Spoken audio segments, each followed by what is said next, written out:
Makasitraka tompokilasy tompovavy mitsidika indray ny tokantranonao tamin'ity takariva ity asiana mpanajana ihany koa ianao anatrika ny fotoana ny fampahalalam-baovao eto amin'ny Cool TV sy ny Cool FM amin'izao fotoana izao. Maresaka ny lafiny ara-politika ankehitriny manoloana ny andro iray alohan'ny amoahan'ny CES ny voka-pifidianana rahampitso soma araka ny voafaritry ny lalàna moa izany. Anisy moa ny fionana mangina teo anivon'ireo candidat rototo dia ny candidat Jean-Louis Robinson sy ny candidat Hery Rajaonarimampiana androany tetsy Andrifanambonjanahary tetsy amin'ny trano fonenana Andriamatoa Sylvain Rabetsarona izay manohana ny candidat Robinson.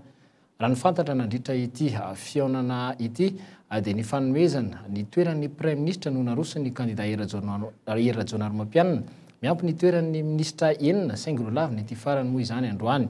Tetsy amin'ny kianjan'ny Magro kosa indray raha ny fantatra sy ny hita teny an-toerana dia tsy nisy ny pika mihitsy ny resaka nandritra ity fiona ny candidat rotota ity. Arahantsika ary ny fanadihadiana mahakasika izay. Sary toerana Ankola Firavalomanana manoloana ny toetra raha misy ankehitriny indrindra no famoahan'ny CES amin'ny voka-pifidianana ofisialy Rahampitso. Niaro fampitandremana ity rafim-pitsarana ity ny kabary ny fandimbiasana nataon'ity Ankola ity tetsy amin'ny Magro Beoririka. Raha ny fantatra mantsy dia mbola misy ny fiaonan'ny candidat Jean-Louis Robinson tamin'ny Andriamatoa Hery Rajaonarimampiana androany maraina. Ny momba ny fizarana seza eo anivon'ny ministera ny fantatra fa votoatin'ny resaka saingy tsy mbola nisy mipika ny andindinin'izay raha ny fantatra kosa dia milavan'ny candidat Robinson avokoa ny tolotra nataon'ity farany. Tsapa tamin'ny kabary tetsy amin'ny Magro ihany fa tsy vonona amin'ny fifampirarahana amin'ny resaka seza io ny avy amin'ny candidat Jean-Louis Robinson. Ho azy ireo dia tsy misy afa-tsy ny fampitana amin'ny vato anaty vata izay hita tamin'ireo distrika sivy nanaovana fampitana teny amin'ny CES ny tokony atao. Satria fantatrainy anay zavatra tsotra no angatanay famarinana tsotra ngeny tiadavinay ny mba jerena ny safidinay ary tsy angalarina ny safidinay noho izany zahay dia nametraka fitoriana maromaro tao amin'ny CES mbola miandry ihany zahay na eny zay vaky moaly tsy afaka vavitsy zay urina sokafana dia ny bulletin tao diso daholy dia ozy izy nareo hoe mety tsy eto ve zany vonony isika anampin'ny CES andehijery sy dia anisan'ireo bulletin ireo raha ilaina. Noho ireo antony ireo tsy tokony voka-pifidianana aloha no avoakan'ny CES Rahampitso fa kosa ny didim-pitsarana miainga avy amin'ny fitoriana napetraka izy ireo raha ny voalazany ity candidat ity ihany. Nanainga ny vondrana iraisam-pirenena andresy lahatra ny CES anatanteraka ny fampitana ny vokatra manerana ny Madagasikara mihitsy izy ireo araka izany. Voalaza ny lalàna fa rehefa mamoaka didy ny CES dia tsy azo ivalozana ntsony manan-kery. Zao anefa misy ny jurisprudence hoy ny mpahay lalàna ary ny tenanay dia nandalina an'izany niaraka tamin'ireo namana mpahay lalàna. Tamin'ny CES voalohany ho iaho dia natosikareo mba tsy lazako hoe noterenareo communauté internationale izahay andrava ny CES voalohany. Tsy nekenareo zany ny didina avoaka ny CES voalohany. Manao foana eka lia tsy andeha amin'izany fa raha manaonao foana ka didim-pitsarana mandeha amin'izay tsisy no avoaka eo dia miala tsiny tompoko, miala fony, miala salofito fa tsy hijanona zay fa hitsangana ary taka ny fahamarinana hatramin'ny farany. Androany maraina saika ho eny amin'ny CES ny candidat Ankola Firavalomanana. Antony nitaky fampitahana hatrany izy ireo ary milaza fa manana olona vonona hiasa ny sitrapo hanao izany raha ilaina. Tsy raikitra moa izany fikasana izany ary no tsipahan'ny CES ihany koa. Farampitso tokoa moa zany no anambarana amin'ny fomba ofisialy ny vokatra eo anivon'ny CES na ny fitsarana manokana misahana ny fifidianana amin'ny valiny fifidianana filoham-pirenena izay nitotsaina tamin'ny 20 volana Desambra lasa teo. Hatreto aloha dia mandeha ny resaka ankehitriny fa isy ny fanakorontanana manoloana izay vokatra izay avoaka ny CES Rahampitso izay.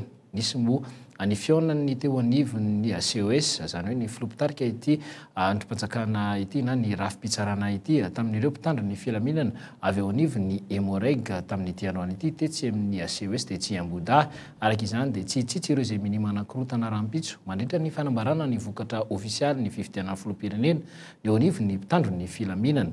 Noho izany dia tonga ny tafamivantana tamin'ny filohan'ny CES izy ireo androany tetsy amboda raha antsika ny fanadihadiana mahakasika izay. mandeha ny feo fa izy korotana rahampitso manoloana ny fanambarana ny vokatra ofisialy avoaka ny CES Etsemboida nisy avy hatrany ny fiaonany tompona draikitra avy eo anivon'ny Emorek tamin'ny filohan'ny CES raha ny votoatin'ny fiaona dia ny fanamafisan'ny fandriampahalemana amin'ny fotoana rahampitso.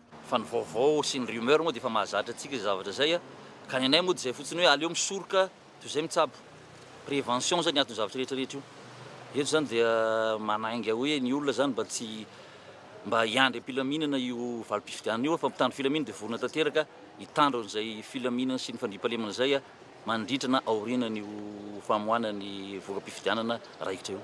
Tsy mahazatra tompoko mahita mpitandro filaminana miaona ity amin'ny CES mety inona ny antony zany?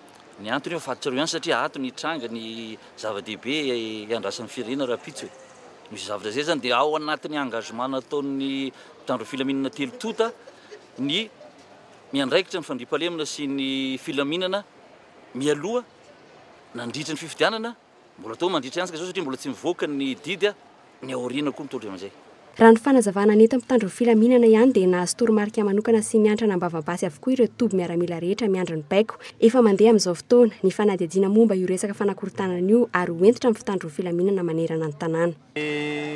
Araka ny voalaza teo ny aleo misoroka izay mitsabo tsy misy fanahina mihitsy zay na kely ara satria serin zahay professionnel zahay manao ny asa rahampitso ka matokisina fa tsisy zavatra ikorotana zany. Noho izany mety ho tapaka tanteraka ny lalany amin'ny CES ary hoentitra ihany koa ny fisavana eny an-toerana tsy hijanona hatreo anangana komity miaro ny safidy-bahoaka na ny KRMV manerana Madagasikara izy ireo. Hatreto aloha zany dia hoenitra tanteraka ny mpitandro ny filaminana mandritra izay fanambarana amin'ny fomba ofisialy ny voka-pifidianana izay tsy mbola nanambara kosa Andriamatoa Robinson amin'ny mety ho fanatrehany ity fanazavana sy ny fitondrana ny voka-pifidianana ofisialy avoaka ny CES ity. Amakasika izay tontolo politika izay hatrany dia iverina hipetraka eny faravohitra indray ny amiraly Ratsiraka ary ny fanazavana izay nomeny any vilahy izay misy ny foiben'ny toerana ny samifina ankehitriny no fantatra fipetrahany ity filoham-pirenena teo aloha ity araka ny fifanarahany tamin'ny fitondram-panjakana malagasy. Noho izany dia mety hifindra lasy any Ankerana na eny Antaninarenina ny samifina. Ny fiadidin'ny Prime Ministre moa no nandray ny fanapahan-kevitra atao ireny ny fampiresahana izay natao tamin'ny amiraly Didier Ratsiraka hatrany. Afa eo amin'izay lafiny politika izay hatrany na ihany koa moa zany hivadika amin'ny lafim-baovao hafa indray isika dia ny mahakasika indrindra ny lafiny toetrandro izany mitandrina mafy ny tantsaha amin'izao fotoana izao raha ny fanazavana indrindra manoloana ny toetrandro tsy atahorana hivadika rivo-doza moa ilay andehan-drahona matevina izay miteraka andro ratsy manerina ny nosy mandritra ny roa andro izay any amin'ny 90 kilometatra andrefa ny Morondava kosa no misy ity andro ratsy ity tamin'ny 3 ora tolakandro teo fampitandremana ho an'ny Morondava loza manamana kosa ho an'ny faritra Boeny sy Melaka amin'izay mety ho visondritry ny rano ano ateraky ny rotsakorana fanadihadiana hatrany. Mbola itoy ny rotsakorana manerana ny nosy vokatry ilay andehan-drahona amin'ny faritra Voany Andrefana. Ny sabotsy ho avy izao vao hiatsara ny andro raha ny nambara ny tompona andraikitra. Moa efa mipakatra dia amintsika ety Antananarivo le andehan-drahona hoentina dia miteraka le orana hatramin'ny omaly hatramin'ny androany ary mbola itoy zany ho amin'ny tontolo andro rahampitso. Ny maraina izy ny somary vitsivitsy na anjombona ny andro ny tolakandro kosa dia mbola ahitana le orana tandrifin-drahona ohatran'le hitantsika tandroany. Misy fiantraikany amin'ny toetrandro eto an-drenivohitra araka izany ity andehan-drahona matevina mitondra rotsakorana amin'ny faritra Andrefana-Nosy ity. Hatreto tsy misy atahorana ny amin'izay mety hisy tondra-drano na ho an'ny faritra Andrefana na ho an'ny Antananarivo manokana. Raha mikasika ny hoe mety tondra-drano satria ny BNJC manao ny fanangonana rehetra isan'andro isaky ny ora amin'ireo namana any amin'ny faritra rehetrarehetra romboroapolo eto Madagasikara manara-maso zay fandehan-javatra zay fa tsy mbola misy ahina sy atahorana aloha na dia misy rotsakorana azy. Raha resantsika i Antananarivo manokana dia miara-miasa amin'ny Ampipa izahay raha resaka satria ny faty Analamanga moa dia ny resaka tondra-drano tena ahina eto. Ny Ampipa no azo lazaina fa mpiara-miasa akaiky amin'ny BNJC ary mifandray matetika zahay na an telefôny amin'ny antso tarby na koa antaratasy dia mbola azo lazaina koa zany fa tsy misy ahina ny mikasika an'Antananarivo indrindra fa ny faritra Analamanga. Na izany aza fantatra fa loza miatra ny any amin'ny faritra Boeny sy Melaky noho ny mety ho fiakaran'ny rano tampoka ary fampitandremana kosa ho an'ny Morondava. Efa miomana hiatrika ny rivo-tovoza kosa ny eto Antananarivo. Makasika izay lafiny toetrandro izay miankina betsaka ihany koa amin'ny lafiny toe-karena ankehitriny manoloana ny fiakaran'ny vary aloha amin'izao fotoana izao dia mitandrana mafy moa ny tantsaha eny amin'ny lemaka betsy mitatatra ankehitriny miakatra ny vary aloha ny andro ihany koa anefa dia miratsy hatrany. Izay moa no hita fa manompo mavo avy hatrany dia ijinjaina ireo vary ireo. Ny rano izay miakatra no tena atahorana ireo tantsaha eto an-drenivohitra raha toka sanatria tonga ny rivo-doza sy ny andro ratsy ho an'ny apipa dia nitoy niakatra ny rano tatao anatin'ny 9 ora tsy mbola misy moa ny atahorana eto an-drenivohitra raha ny fanazavana izay noentin'ireo teknisianina hatrany. Fanadihadiana ary. Falsahirana ny tatrapamokatra miakatra ny vary saingy tsy mampandrimandry azy ireo kosa ny toetrandro. Araka izany ho an'ny ety amin'ny lemaka be tsy mitatatra ho an'ireo izay manambary ety an-tanimbary avy hatrany dia miezaka ny mijinja sy manamaina izany farak'izay aingana. Matahotra ny fantiantoka mety hitranga izy ireo noho ny rivo-doza izay piseho rehefa janoary sy febroary maila trano ny tantsaha. Aleo mahazo kely toy izay fantiantoka. Ny vary aloha raha teo ho tehirizina hiantoka ny fandaniana mandritra ny volana maro. Ny antony ampiakarana an'ilay vary amin'izao amin'ilay loza manambana an'ilay cyclone aloha zany dia atahorana ny mety hoe difotra ilay vary dia aleo izy zany vonjena aloha hiakatra tanety. Ny cyclone ane indraindray raha tsy misy ny tondra-drano na misy ary ny cyclone dia tsy simba ilay vary etỳ tanimbary. Fa raha cyclone ilay mitondra orana be misy dia rendry koa zany ilay vary ao anaty rano dia miandry ny rano isikona indray izay vao azo alaina. Vokatra izany ampiasaina avokoa ny fitaovana rehetra ahafahana manafaingana ny asa. Ety amin'ny lemaka Antananarivo mbola fitaovana tsy azo hitovirana ny lakana ka raha mainy tompom-bary hitatra ny vary ny avy ny tanimbary makeny amin'ny sisiny ity mpitondra lakana ity. Efa mahatsapa ny fiakaran'ny avon'ny rano izy ka voatery mitatatra tsikelikely.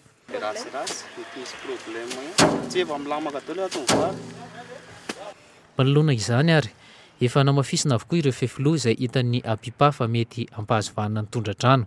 Fanadiovana ny lakan-drano tahaka ny fanalana ny tsikafony sy ny fako-manetsina izany no asa nataon'ity sampandraraha ity tao anatin'ny 2 volana izay. Tsy anjaran'ny apipa avokoa ny lakan-drano rehetra ka anisan'ny olana amin'ny tondra-drano isan-taona izany. 10 cm amin'izao fotoana izao ny avon'ny rano eto Antananarivo sy ny manodidina amin'ny ankapobeny raha ny fanambarana avy amin'ny apipa. Efa mahatratra 9 metatra ny avon'ny rano tazana eny amin'ny maritrefiny Mamamba. Tsy mbola misy ahina ny fiakaran'ny rano ny apipa. Marioketo aloha, marioketo fa le lakan-drano lehibe telo ihany no endreketan'ny apipa dia ny canal andretany C3 sy ny canal GR izay tsy ampiasaina raha tsy amin'ny fampidiran'ny rano. Fa ny ireo lakan-drano madinika kosa dia anjarany any amin'ny olona-boaka tsy nizara-pahefana no mikarakaran'izany. Mirefy 12 kilometatra eo ny lakan-drano lehibe manerana n'Antananarivo ary 20 kilometatra kosa ireo lakan-drano mifandray amin'ny fefiloha. Marihina hatrany fa ampahafantarana ny fisian'ny rivo-doza ny loko maitso, fambaraloza manambana ny loko mavo ary fambaraloza mitatao ny loko mena. Ho an'Antananarivo renivohitra araka izany mbola mijanona ho loza manambana ny fampitandremana azo.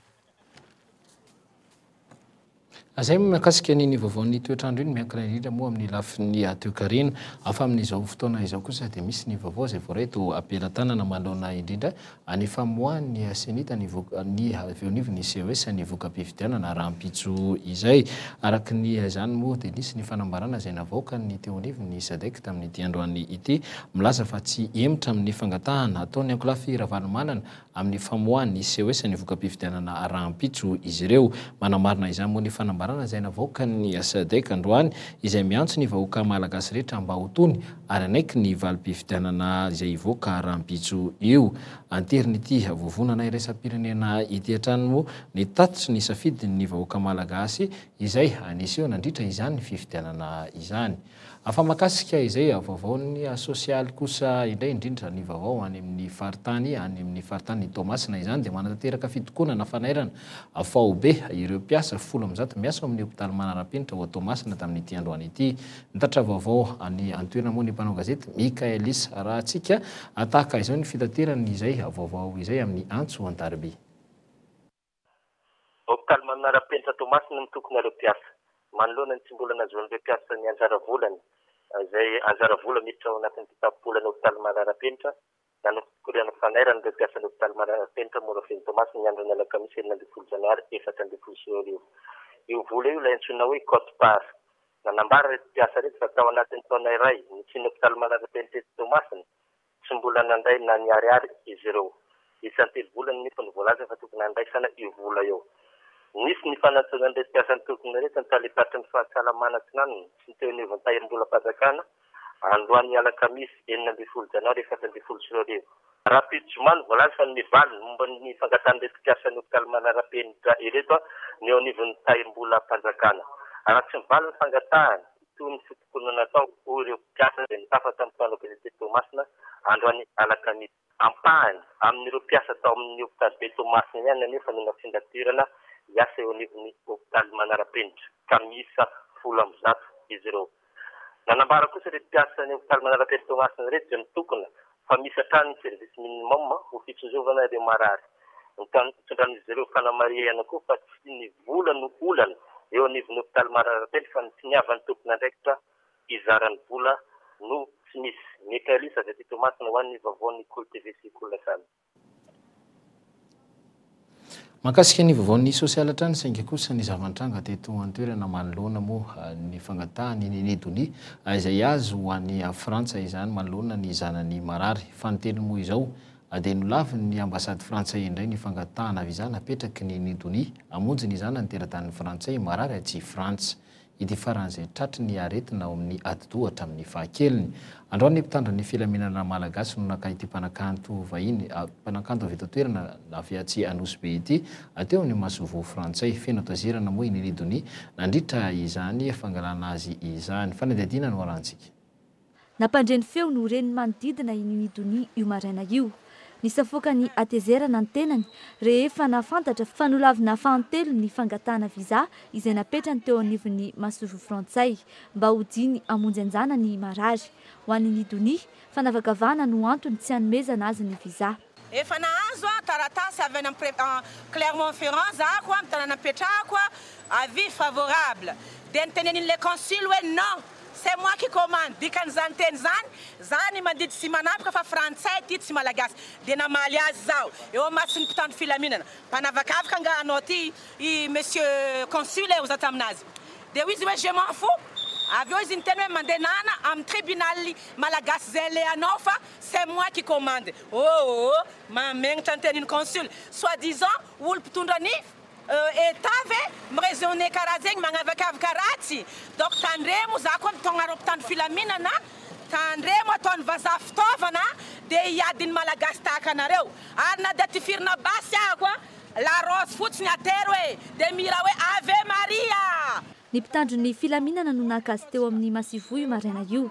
Ialana amin'ny fitangoronana mety hiteraka korontana no anton'izany raha ny fanazavana avy amin'ny zandary teny akady Nagataka fanazavana mikasika ity raharaha ity ny teo anivon'ny masivo frantsay. Le communiqué de la semaine dernière reste tout à fait valable. Il n'y a aucune autre information.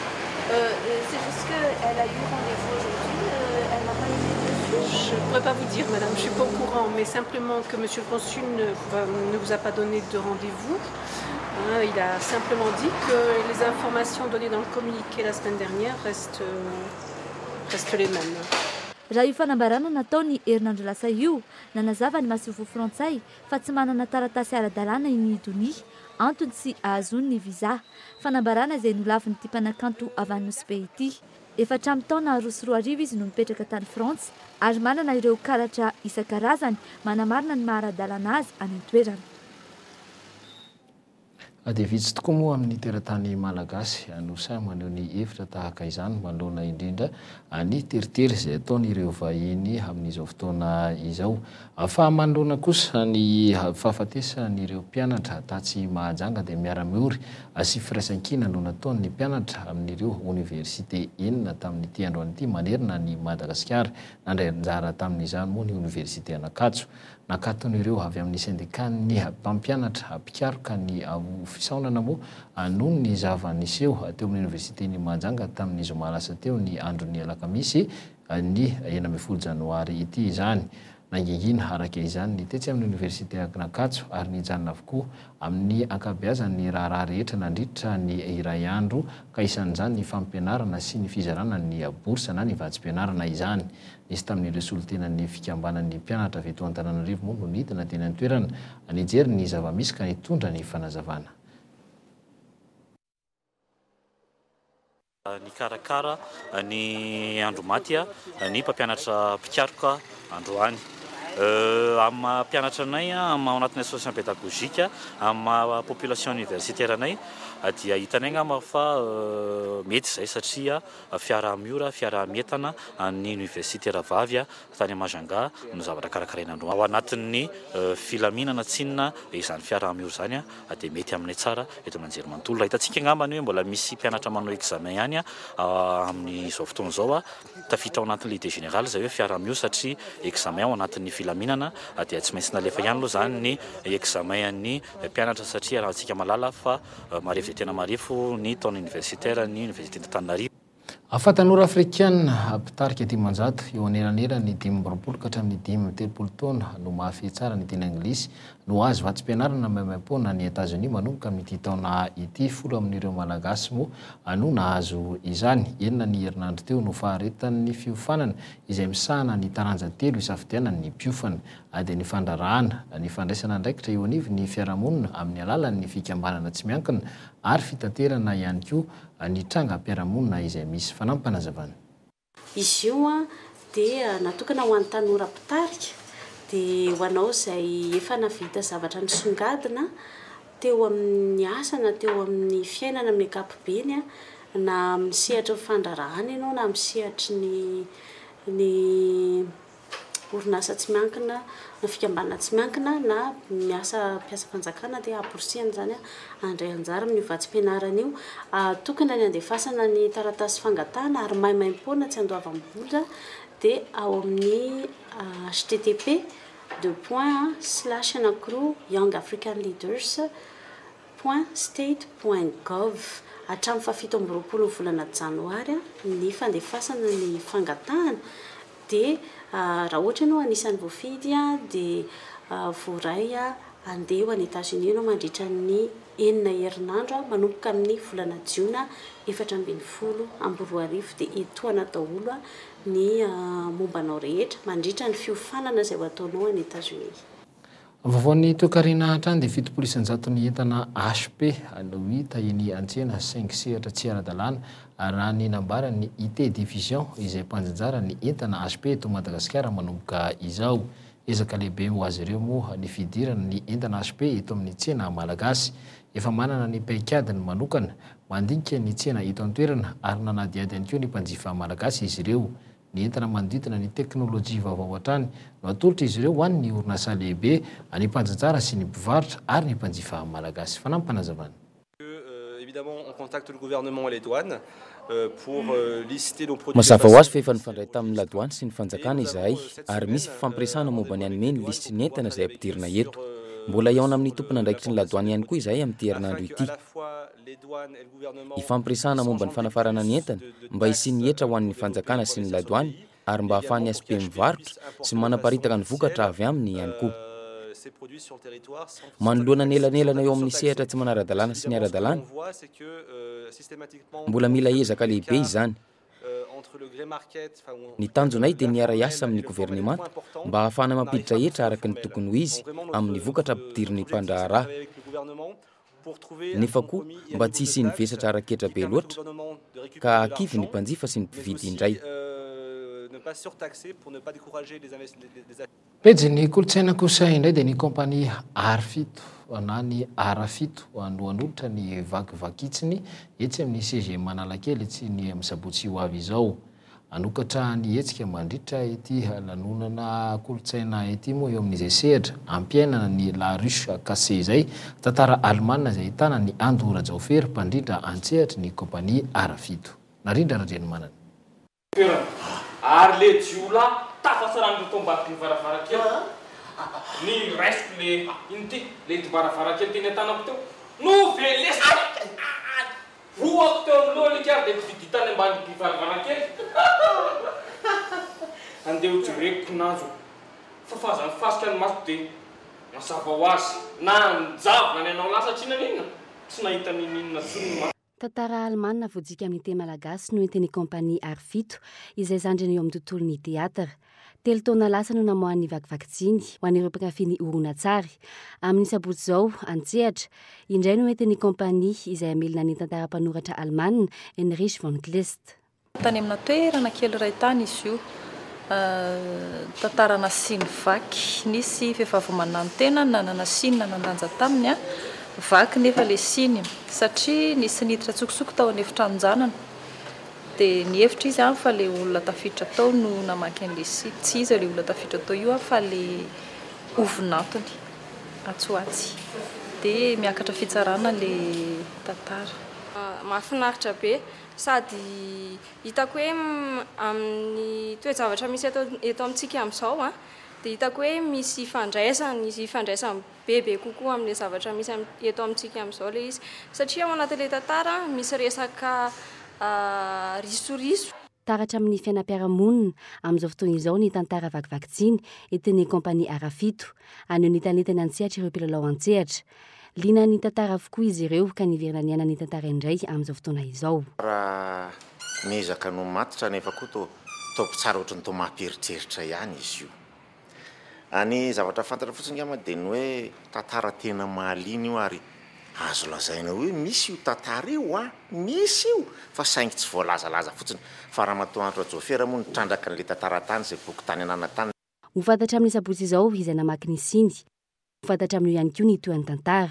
Saina tanora hitondra arivo vaovao amin'ny tantara antsehatra no tanjon'ny kompania Arafito. La visite de la vieille dame indray ny vokatra manaraka no entin'izy ireo afaka 3 volana. Iza no namaky ny siny iza mbola ho hitatsika. Fa tsy voela kory moa izay anonandao ny taona 13 isika hiditra amin'ny taona 14 misasaka ny volana janoary ankehitriny saika tafiditra ao anatin'ny fahasairana avokoa ireo atokantrano amin'izao fotoana izao. Ny faran'ny taona no tena mahabetsaka ny mpindram-bola eny amin'ny ivitoerana natokana ho amin'izany. Fotoana moa izay amerenam-bola amin'izao fotoana izao araka ny fanazavana azo hatrany. Fahasahiranana amin'ny famerenam-bola no mahatonga ny akamaroany ny olona mbola tsy miditra amin'ity findramam-bola ity. Ireo izay mampivelatra kosa na ihany koa manatsara ny sehampiariny no tena matetika manao izay famindramam-bola izay. Ny Andorandrenarso.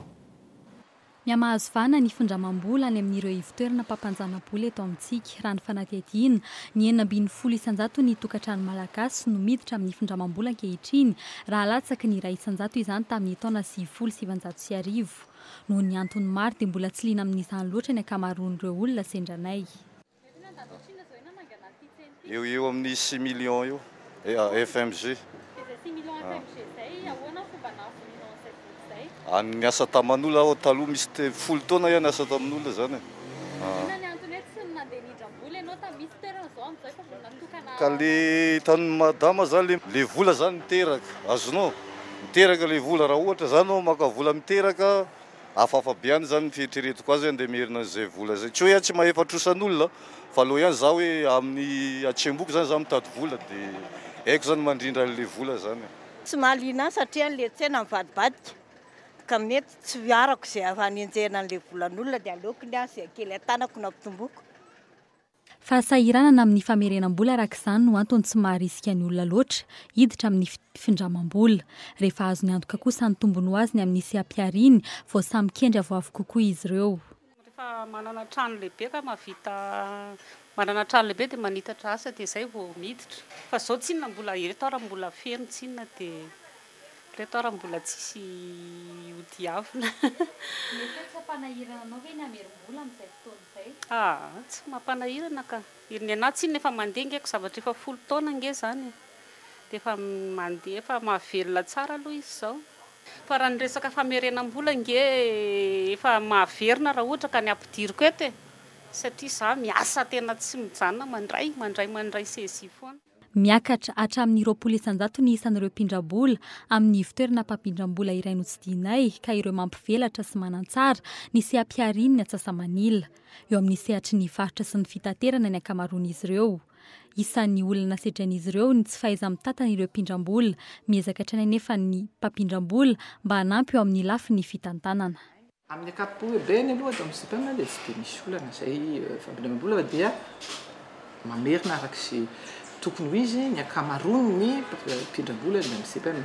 Manoloana ny misy eto amin'ny tsika amin'izao fotoan'izao aloha na ny crise kosa dia misy foana ihany ny olana kely iny izay arahan'ny CPM maso akaiky satria izany olana ohatr'izany zany dia efa voajery hatrany any amin'ny vao manomboka mindrambola zany dia miezaka izay zany izay ilimitena izay problema izay. Manomboka amin'ny 2 hetsy ka hatramin'ny 100 tapitrisa ariary ny vola afaka ampindramin'ity fitoerana ity ho an'ireo orinasa madinika, 3 volana hatramin'ny 2 taona kosa ny feim-potoana hamerenan'izany ka 2,570 ka hatramin'ny 200 ny zana-bola takian'izy ireo.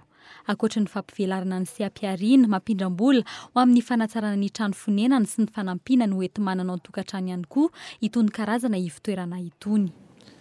Vaovao mampalahelo kosa eo amin'ny lafiny fanatanjahantena no itsika noizana ny fampahalalam-baovao amin'ny ity hariva ity nodimandry teo amin'ny 17 taonany Razafitsifera Eric Floan'ny FMMSA teo aloha izay mpanamoro moa amin'ny azakazaka fiarakodia matianina ny tenany ary efa nandrobaka ihany koa ny anaram-boninahitra teo amin'ny tompon-dakany Madagasikara ny taona 2024 niaraka tamin'ny Gérard Louvel nitondra ny Saxo T4 mpikamana feno amin'ny Alliance Club Iloasina ihany koa Razafitsifera Eric Fanadadina.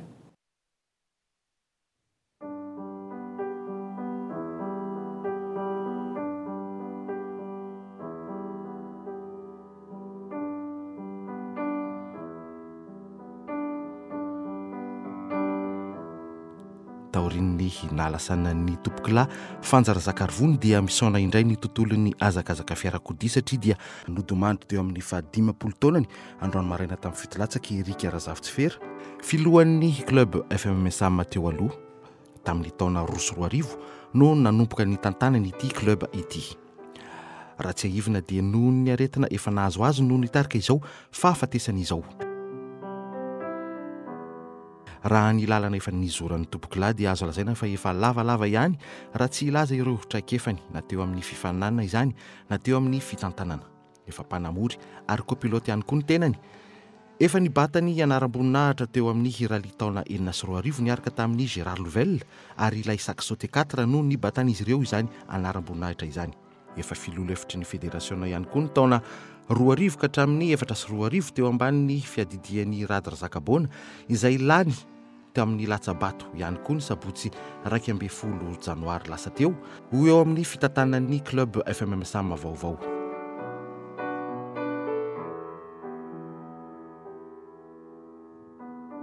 Ankoatra ny asa izay nisahan'ny tompokila teo amin'ny rally dia nanana anjara toerana lehibe ihany koa ny tenany teo amin'ny fikambanana misahana ny aratsy sosialy dia tsy ino izany fa ny Lions Club Iloasina.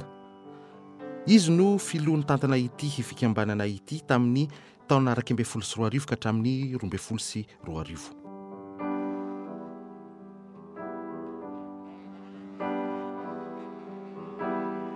Raha iverenana kely ny mikasika ny tontolon'ny rally izay tena nahafantarana azy dia isan'ireo tompokevitra tamin'ny tetikasa idiran'ny Madagasikara eo amin'ny championnat d'Afrique ny tenany tao ihany koa ny jumelage ny Azabe miaraka amin'ny FMMSA.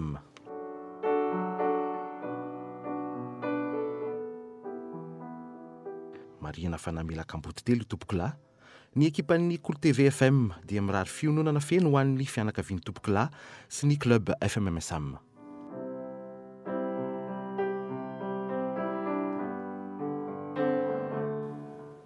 Ny ekipan'ny Cool fampahalalam-baovao ny Cool TV sy ny Cool FM miaraka amin'ny tale général mo eto amin'ny ity serasera ity zany dia mirary fiononana feno ny fianakavian'ny Razafitsifera Erika manoloana izay fahoriana izay fa hoentsika maranana kosa ny fampalalam-baovao amin'ity hariva ity dia Steve Sonset mpanao gazety amerikanina iray izay lina fatratra amin'ireo kilalao sy ny fitafin'ireo olona foronina amin'ny sarimiaina manana ny trano iray antsoina hoe Rancho Obi-Wan izy amin'izao fotoana izao izay natokany moa anaovana ny fampiratiana ireo sary fiainan'ny sarimihetsika ireo fanadihadiana hatrany. Steve Sonsuit no namorona ity vaka fitahirizana ireo kilalao fitafy ary fitaovam-piadiana misongadina tamin'ireo sary miaina mivoaka amin'ny anao manjery. Mpanao gazety hatramin'ny taona 2020 sy 2009 ny tenany ary mbola tsy mitsahatra izany asan'izany hatramin'izao. Nambara mifampitohy foana ny fitiava-manoratra fa indrindra makasika ireo olo malaza amin'ny Star Wars na ireo sary miaina manana endrika fiction na angano ireny. Tsy natao fitadiavam-bola ity vaka ity fa natao kosa mba hanabeazana sy fitaizana ny ankizy sy ny tanora io hatrany Steve. Tahiry izay tsy fanadino amin'ny tontolon'ny zavakanto. 12 ny boky nosoratany ary ny 9 amin'ireo dia mahakasika ny Star Wars avokoa. Izy no filoha namorona ny Rancho Obi-Wan ary tsy mitsahatra ny fitadiavan'ireo zava-baovao mivoaka amin'ny tontolon'ny kilalao manaraka ny teknôlôjia. Ny taona 2014 teo nahatratra 770 ireo gazety sy boky miresaka ny momba ity vaka iray ity. Antony iray nahazoana ity trano tahiry ity ny diplôma Guinness 720 ny fananany tahiry amin'ireo kilalao fahiterantany. Fantatra teo amin'ny sehatry ny asa fanaovana gazety tao amin'ny Wall Street Journal i Steve sady chroniqueur no manana blog iray miresaka ny mahakasika ity zavakanto ataony ity. Mahasarika ny mpijery ny toy izao, mampatsiahy ireo fahazazana fahiny sy ireo kilalao any amin'ny taona 1970. Tsy dia fahita firy ny toy izao aty amintsika, mihazakazaka raha teo ny teknôlôjia ka tsy vitsy ireo efa mirona amin'ny lalao ara-tsolosaina, efa miova endrika ho modirana ihany koa ny saribakoly sy ny hafa ary tantara sisa ho an'ny ankamaroan'ny tanora ny kilalao fahiny toy ny sabaka, ny fanenjika ary ny akiafina. Iny fanadihadiana iny anko tompo-kilasy tompovavy no namarana ny fotoana ny fampalalam-baovao tamin'ity hariva ity isaorany ianao niaraka aminay hatramin'ny farany dia mametraka ny veloma mandra-pitafa mandra-peona ho amin'ny rahampitso indray.